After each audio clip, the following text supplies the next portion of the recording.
نحمدہ و نصلی علی رسول کریم 6:30 بج رہے ہیں جی. 17 ڈگری ٹیمپریچر اس ٹائم جا رہا ہے اور فوگ بھی اپنا آ گئی ہے. وہ بھی کہتی ہے کہ ماسک پہن لیں. جی تو آج فراغت تھی، نماز پڑھ کے سیدھا ماڈل ٹاؤن پارک آ گیا ہوں. تو صحت تو اللہ تعالیٰ کی نعمتوں میں سے ایمان کے بعد سب سے بڑی نعمت ہے، تو اس کا خیال کرنا چاہیے. خیال نہیں کریں گے تو پھر بیماری ہے.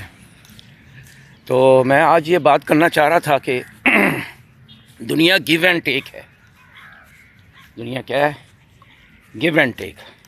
یعنی لوگ اپنی بیٹیوں کو دوسروں کے گھروں میں نکاح کر کے سنت رسول اللہ صلی اللہ علیہ وسلم ادا کر کے بھیجتے ہیں، اور دوسروں کی بیٹیاں اپنے بیٹوں کے لیے لاتے ہیں. تو شریعت کا حکم ہے، دین کا حکم ہے، ورنہ جتنے بھی دنیا کے بادشاہ ہیں تو یہ اپنی بیٹیوں کو اپنے گھروں میں رکھتے. پیار اور محبت کا یہ منبع ہے یہ بیٹی ہیں.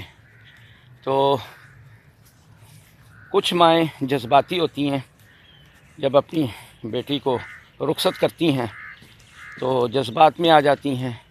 پھر وہ جب اٹھتی ہیں تو بیٹی کو اپنے بستر پر، اپنے گھر میں، اپنی چھت کے نیچے نہیں دیکھتی، تو ان کی فطرتاً جو محبت اللہ نے رکھی ہے وہ جاگ جاتی ہے.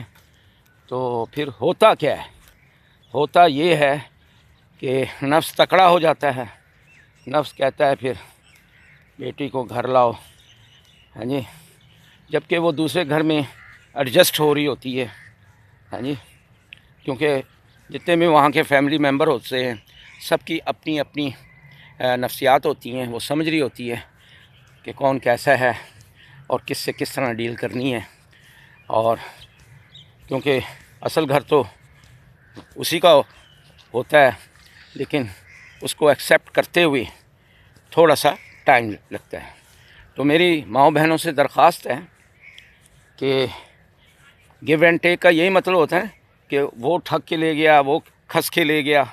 تو ٹھگ اور کھس جو ہے نا، چلیں پنجابی میں اس کا ترجمہ کر لیں گیو اینڈ ٹیک کا. تو مسئلہ یہ ہے کہ ماؤں کو وقت دینا چاہیے بیٹیوں کو کہ بیٹی جاؤ. محبت پہ، جذبات پہ قابو پانا چاہیے تاکہ بیٹی کا گھر بس سکے. تو میں نے لڑائی جھگڑے ہوتے ہوئے دیکھے ہیں. جذبات میں آ کے مائیں بیٹیوں کو لینے ان کے سسرال پہنچ جاتی ہیں. وہ کہتی ہیں ذرا تھوڑا سا ٹائم دے، اسے ایڈجسٹ ہونے دیں. تو وہ قابو نہیں پاتی، زبان سے کوئی ایسی بات نکل جاتی ہے جو دوسروں کو زخمی کر دیتی ہیں. تو کنٹرول کرنا چاہیے. اور دوسرا یہ ہے کہ ان کو بسنے دیں، کچھ عرصہ دیں، انہیں ٹائم دیں تاکہ وہ اس گھر کی اصل جو محبت ہے، پیار ہے، شفقت ہے، وہ پا سکیں. تو اگر آپ ان کے اپنے گھروں میں رکھیں گے تو میں نے لوگوں کو کہتے ہوئے دیکھا ہے، لے جاؤ بھائی، 1-2 سال رکھو، جب آپ کا من بھر جائے تو پھر اپنی بیٹی کو یہاں چھوڑ دینا. تو اس سے پہلے یہ ڈائلاگ چلیں، لڑائی جھگڑے شروع ہوں، تو بہتر یہی ہے کہ صبر کریں. ان اللہ مع الصابرین، اسی میں خیر ہے، اسی میں برکت ہے. اور اگر نفس تنگ کرے نا تو اس کو سمجھائیں کہ دیکھیں میں بھی دوسروں کی بیٹی لے کے آئی ہوں، تو ان پہ کیا گزر رہی ہوگی، ان کے دل پہ کیا گزر رہی ہوگی، وہ کیا چاہ رہے ہوں گے. تو کئی مثالیں ہیں، میں زیادہ ڈیپ نہیں جاتا تاکہ کسی کو میری بات کا برا نہ لگے. لیکن حقیقت یہی ہے کہ اصل گھر اسی کا ہے. اسے بیٹی کو وقت دیں، موقع دیں، اور اس طرح جذبات پہ قابو اپنے رکھیں. اپنی محبت جو جاگ جاتی ہے، گھر میں ہوتی ہے اس وقت نہیں جاگتی، جب گھر سے باہر ہوتی ہیں تو محبتیں جاگ جاتی ہیں.